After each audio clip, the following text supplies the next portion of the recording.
అందరికి నమస్కారం. Welcome to Telugu వెలట్. ఓ జగనన్న మాట జర భద్రం. కామెడీ పీస్ అయిపోతున్నారేమో మీరు. ఒకటి మాట్లాడబోయి మరొకటి మాట్లాడుతున్నారు. నవ్వుల పాలైపోతున్నారు.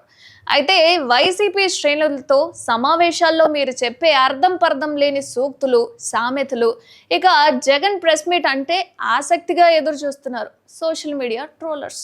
తల పట్టుకుంటుంది వైసీపీ క్యాడర్. ఎందుకంటారు?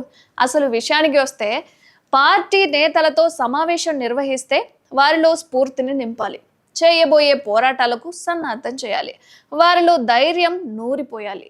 కానీ వైసీపీ అధినేత జగన్ మాత్రం వింతగా మాట్లాడుతూ తాను నవ్వుల పాలు కావడమే కాకుండా పార్టీ శ్రేణుల్ని కూడా జోకర్లుగా మార్చేస్తున్నారు.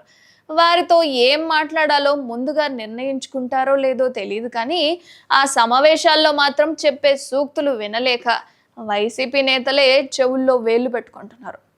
కోపు ఉంటే కదా ముడేసుకోవచ్చు.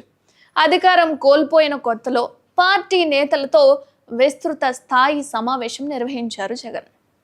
అప్పుడే ఎవరూ వినని కొత్త సామెతలను పరిచయం చేశారు.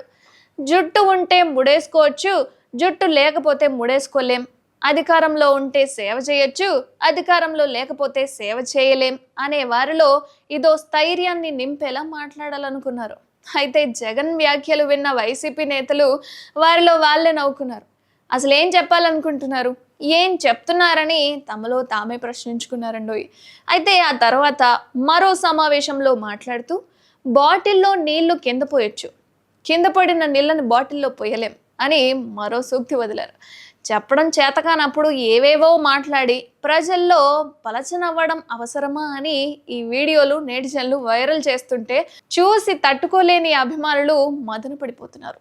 అయితే 2019కి ముందు అనర్గళంగా మాట్లాడిన జగన్ సీఎం అయిన తర్వాత కూడా మాట్లాడడానికి తడబడ్డారు. ఇక 2024 ఎన్నికల్లో ఓటమి తర్వాత జగన్ మాటలు వింటే నవ్వు ఆపుకోవడం అసాధ్యం. ఆయన పెట్టే ప్రెస్ మీట్ కోసం చాలా మంది ఎదురు చూస్తున్నారు. అసలు జగన్కు ఏమైందని వైసీపీ శ్రేణులు ఆవేదన పడుతున్నారు. జనుబాయ్ జర జాగ్రత్త అంటూ మంచి డైలాగ్ రైటర్ పెట్టుకోండి అంటూ నెటిజన్స్ అయితే కామెంట్ చేస్తున్నారు. మీరేమనుకుంటున్నారు? జగన్ మాట్లాడుతున్న మాటలు, ఆయన వేస్తున్న సామెతల గురించి మీ కామెంట్ ఏంటో కామెంట్ చేయండి.